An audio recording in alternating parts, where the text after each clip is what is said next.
이 시간 하나님 우리에게 주시는 말씀은 요한복음 12장 1절로 8절까지의 말씀입니다. 6월절 엿새 전에 예수께서 베다니에 이르시니 이곳은 예수께서 죽은 자 가운데서 살리신 나사로가 있는 곳이라. 거기서 예수를 위하여 잔치할 때 마르다는 일을 하고 나사로는 예수와 함께 앉은 자 중에 있더라. 마리아는 지극히 비싼 향유 곧 순전한 나드 한 근을 가져다가 예수의 발에 붓고 자기 머리털로 그의 발을 닦으니 향유 냄새가 집에 가득하더라. 제자 중 하나로서 예수를 잡아줄 가룟 유다가 말하되 이 향유를 어찌하여 300데나리온에 팔아 가난한 자들에게 주지 아니하였느냐 하니 이렇게 말하면 가난한 자들을 생각함이 아니요 그는 도둑이라. 돈괴를 맞고 거기 넣는 것을 훔쳐가미로라.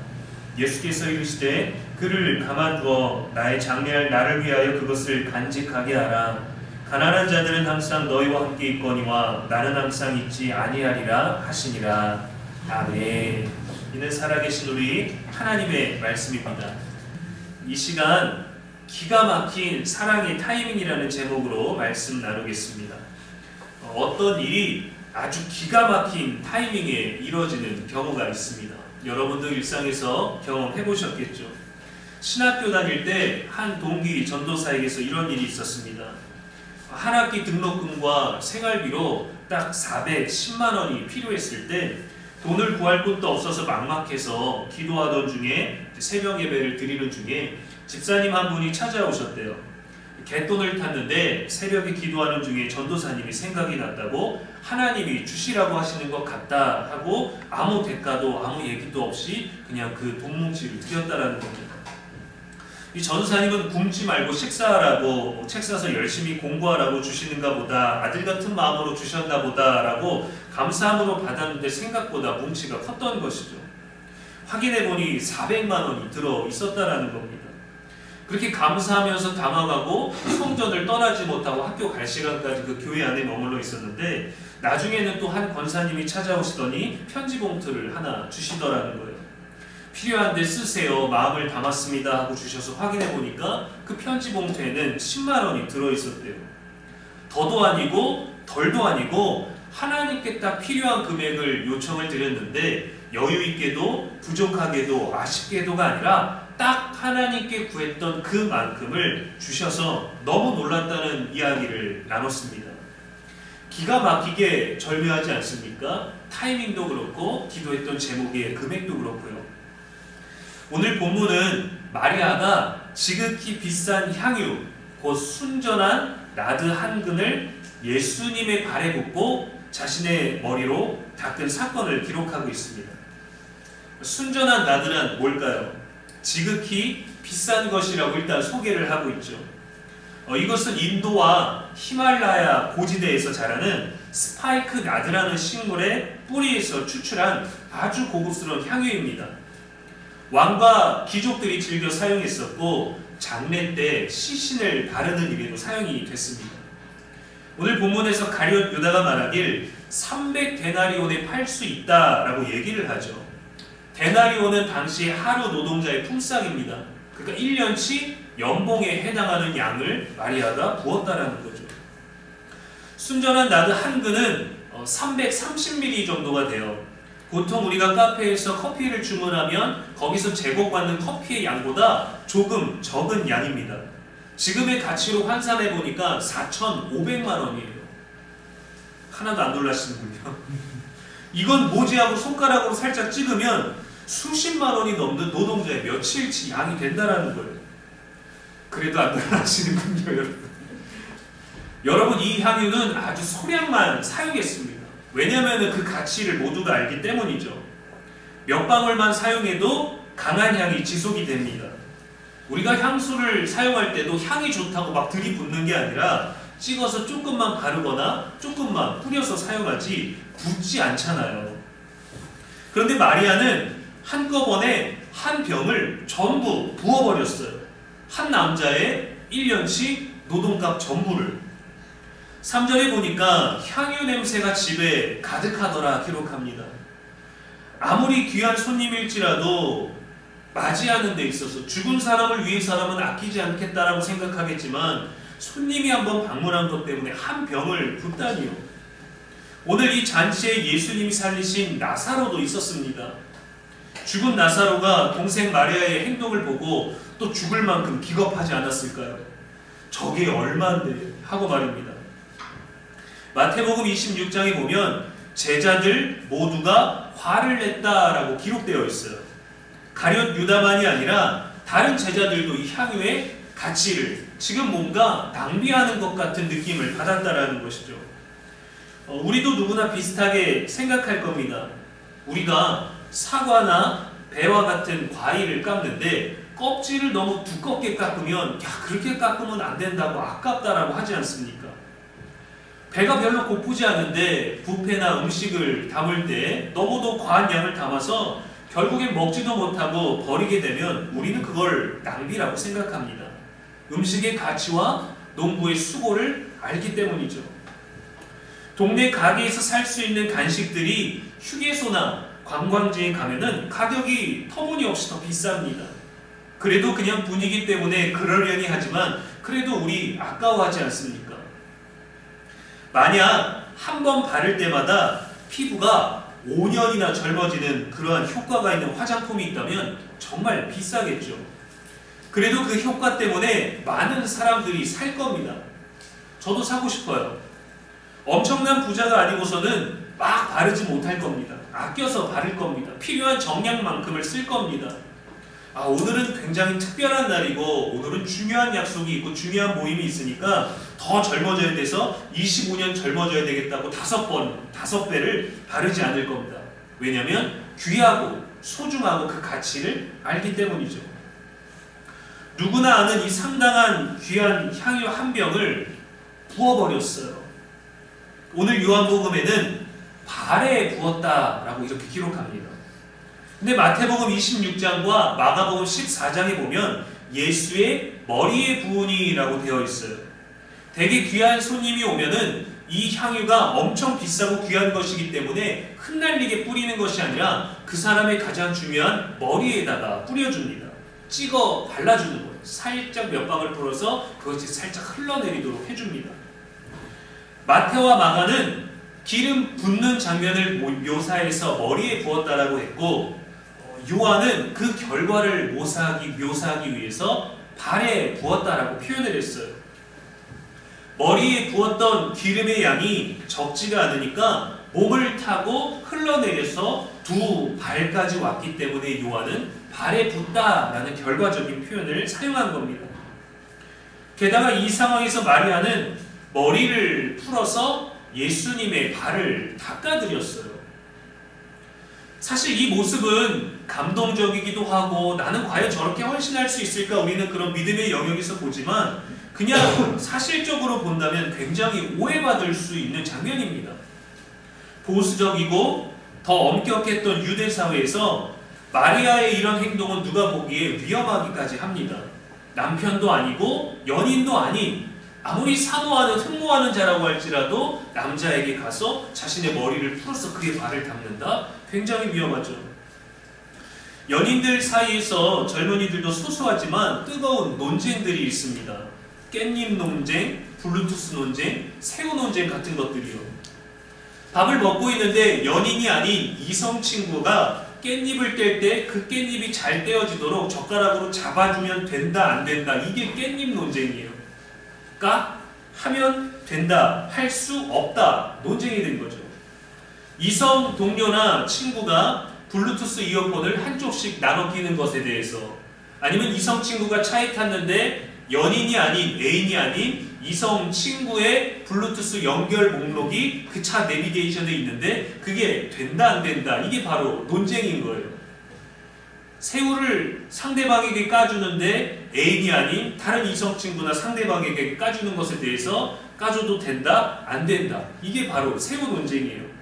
별걸 갖고 다 논쟁을 하는구나 하지만 이게 논쟁이 될 만큼 연인이 아닌 일반 이성 관계에서 또 연인이 함께 있는 자리에서 사람들이 볼 때 오해를 줄 수 있는 것들 때문에 논쟁이 됐다라는 거죠. 정말 소소한 일들이긴 하지만 사람들 사이에서는 오해를 줄 수도 있다라는 겁니다. 그런데 한 여인이 젊은 남성에게 다가가서 한 남자의 연봉에 해당하는 그 향유를 통째로 붓고 흘러내리는 그것이 발까지 이르렀는데 잔치 중에 사람들이 엄청 많이 있는데 머리를 풀고 발을 닦아줬다. 아마 시끌벅적했던 이 모든 것들 가운데서 대사가 없는 이 장면, 다 조용해지고 이 상황을 지켜보고 있었을 겁니다. 마리아에게도 예수님에게도 오해 살 수 있는 위험한 장면이었어요. 그러나 마리아는 예수님이 누구인지 알았기 때문에 그렇게 할 수밖에 없었습니다. 주변을 신경 쓰고 몰래 조용히 하기보다 사람들 잔치 가운데서 내가 이 사람을 어떻게 섬기고 이분이 누구인지를 알리고 싶었을 거예요. 자신의 영혼과 인생을 구원해 주실 분이라는 것을 알았기 때문에 깻잎 좀 잡아주고 블루투스 좀 연결해주고 새우 좀 까주면 참 좋겠다라고 기대하는 그런 이성적인 대상이 아니었습니다. 메시아로 믿었어요. 확신했어요. 그런 예수님께서 병들어 죽어있는 자신의 오라버니를 살리셨습니다. 이분은 나뿐만 아니라 내 오라버니뿐만이 아니라 모든 인생을 위한 분이라는 것을 확신했어요.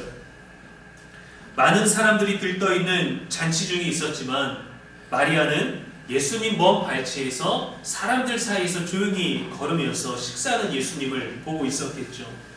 그런데 그녀의 시선은 예수님께만 머물러 있었습니다. 마치 흑백 영화 속에서 예수님만 칼라로 보이는 그러한 순간이었죠. 그분의 존재는 그녀의 마음에 깊이 새겨져 있었어요. 그래서 그녀는 그 순전한 나드 한 근을 가지고 걷다가 예수님께 가서 부었습니다. 그분의 머리만 아니라 그분의 발만 아니라 그분의 손등만 아니라 머리에서 발까지 흘러내리도록 자신의 사랑과 믿음과 헌신을 온전히 드리고 싶었고 그렇게 드렸어요. 잔치집에 가득한 향기로움이 있었는데 그것으로도 마리아에게는 예수님을 표현할 수 있는 방법이 되지 않았습니다. 마리아는 자신이 할 수 있는 전부를 순수하게 드린 거죠. 근데 이 장면도 굉장히 충격적인데 더 예상치 못한 것은 예수님의 말씀이었습니다. 사람들이 이 장면을 보면서 모두 숨죽이며 바라보고 있어서 예수님은 이 상황에서 어떻게 대처하실까? 뭐라고 말씀하실까? 7절에 보니까 나의 장래할 날을 위하여 그것을 간직하게 하라 하셨습니다. 너무도 어려운 얘기죠. 손님을 맞이하듯 기름을 부었는데 나의 장례를 준비했다라는 말씀을 하시다니. 마리아는 곧 돌아가실 예수님을 위해서 준비한 게 아닙니다. 나중에 번거로울 것 같아서 미리 예의를 갖춘 것도 아닙니다. 잔치에 있던 그 어느 누구도 예수님의 장래에 관한 말씀을 이해하지 못했을 거예요. 자신이 고난받아 죽게 될 것을 여러 번 말씀하셨지만 제자들도 이해하지 못했습니다. 마리아는 더욱더 알 수 없었어요. 오히려 당황했을 겁니다. 예수님을 사랑으로, 믿음으로, 헌신으로 섬기는 이 자신의 행위가 그분의 죽음과 밀접하다면 영광이 아니라 죄책감을 느낄 수도 있지 않았겠습니까? 난 그저 예수님을 섬기고 싶어서 했는데 이것이 장례를 준비하는 것이라고? 타이밍이 너무 잘 맞잖아요. 예수님은 마리아가 모든 것을 알고 때를 알고 장례를 의도적으로 준비했다고 말씀하신 것이 아닙니다. 결과적으로 그녀의 사랑과 헌신의 행동이 예수님의 장례를 준비하는 일이 되었다고 말씀을 하신 거죠. 해석을 하신 거죠. 하나님께서 자신이 보낸 메시아를 사랑하는 자의 마음을 귀하게 여기셨어요. 어떤 대가도 어떤 조건도 어떤 바람도 없이 그저 예수님을 메시아로 섬기는 그 믿음의 행위를 아주 귀하게 여기셨어요. 그래서 그녀의 행동이 하나님의 뜻을 이루고 하나님의 뜻을 준비하는 데 쓰이도록 하신 것이죠. 아주 기가 막힌 타이밍에 말입니다. 그 누가 예상이나 할 수 있었겠어요? 오늘날 일어서 이 성경을 읽으면서 과연 마리아가 알고 준비했는가? 그 누가 예상이나 할 수 있었겠습니까? 갑자기 5천만 원 상당의 가치의 기름이나 어떤 물건을 헌신하고 부으라는 성령이 주시는 감동이 있다면 여러분 그게 감동만 되겠습니까? 부담이 되지 않겠어요? 갯돈을 타고 하나님이 갯돈을 타서 목돈이 생겼는데 어디에 쓰면 좋겠습니까? 하나님 기뻐하시는 일에 어떻게 사용하면 좋겠습니까? 하나님 나라와 하나님의 이름으로 쓰고 싶은데 이것을 어디에 사용하면 좋겠습니까? 라고 하나님을 사랑하는 마음, 헌신하고자 하는 마음으로 기도하신 집사님에게 한 명의 전도사가 생각나지 않았을까요? 그분은 다 드림이 될 수 있었습니다. 가난한 전도사 한 명의 사정과 관계없이 하나님을 사랑하는 그 마음이 그 집사님을 움직였고 이것은 소름 돋을 정도의 정확한 타이밍으로 하나님의 뜻을 이루는 일이 되지 않겠습니까? 어느 한 사람을 사랑하는 일보다 더 위대한 것은 하나님을 사랑하는 일입니다. 한 사람을 사랑하는 것보다 하나님을 사랑하는 일이 우리를 더 많은 일을 하게 합니다.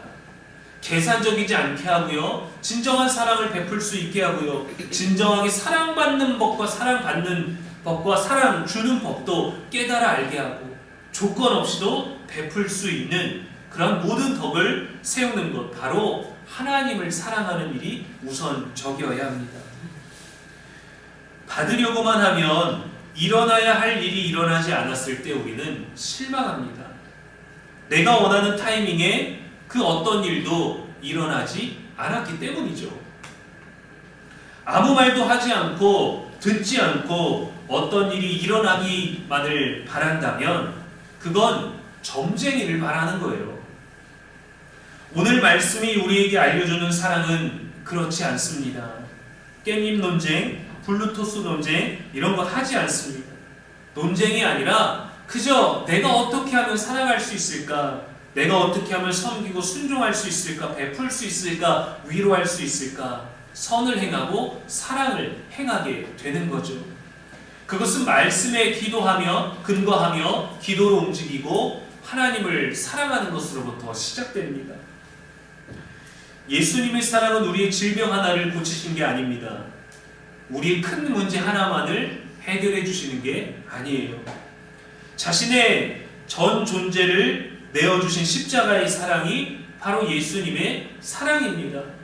우리는 보지 못했고 우리는 받지 못했고 우리는 듣지 못했지만 우리에게까지 영향력이 이루어지는 아주 오래전 우리를 향한 하나님의 계획과 사랑. 하나님은 우리에게 이미 미리 전부를 부어주셨어요. 우리의 머리에만 우리의 발에만이 아니라 우리의 인생 전부에 이르도록 우리의 전 존재를 위하여 머리부터 발끝까지 보호하시고 인도하시고 사랑하고 베풀어 주셨습니다. 이보다 위대한 사랑은 세상에 없습니다. 하나님은 지금도 우리가 드리는 순전한 사랑의 고백을 통해서 놀랍고 기막힌 타이밍으로 그분의 뜻을 이루고 계십니다. 하나님 내게도 이렇게 기적과 같은 일이 기가 막힌 타이밍이 이루어지게 해주십시오 라고 우리는 바라기도 하지만 때로는 하나님이 누군가에게 기적과 같은 타이밍으로 우리를 통하여 일하실 때도 있으셨어요. 그렇게 하셨고 그렇게 하고 계시고 앞으로도 우리를 통해서 그렇게 일하실 것입니다. 지금 여러분의 삶에서 예수님을 사랑함으로 향유를 부을 수 있는 그러한 자리는 어디입니까? 어떤 방법이 있습니까? 어떤 대상이 있습니까? 이 사랑과 헌신의 기가 막힌 타이밍의 경험이 저와 여러분에게도 있게 되기를 주님의 이름으로 간절히 축원합니다. 기도하겠습니다. 사랑의 하나님 아버지, 우리의 삶을 향해 언제나 완전한 타이밍으로 역사하시는 하나님을 찬양합니다. 우리가 다 알지 못해도 마리아처럼 주님을 사랑하는 마음으로 살아가게 하시고 그 사랑으로 움직이는 우리의 삶이 되게 하여 주옵소서. 예수님의 장례를 준비한 줄도 모르고 향유를 부었던 마리아처럼 우리의 순수한 사랑과 진실한 헌신이 하나님의 놀라운 계획 안에서 귀하게 쓰임받게 하여 주옵소서. 우리도 주님의 시간표에 순종하며 하나님의 뜻이 이루어지는 사랑의 타이밍을 살아가게 하시고 맞이하게 하시고 우리도 그렇게 그 모든 순간에 하나님의 일을 바라보는 믿음의 순간을 경험케 하여 주시옵소서. 우리 손과 발을 통하여 그렇게 일하여 주시옵시고 우리 손과 발에 힘이 있게 하여 주시옵시고 우리의 머리뿐만이 아니라 발도 씻겨주셔서 늘 주님 앞에 세상 앞에 순전한 나드 한 근과 같이 정결하게 하여 주시고 거룩하게 하여 주옵소서. 우리의 영원하시고 유일한 소망이 되시는 예수님의 이름으로 기도합니다. 아멘.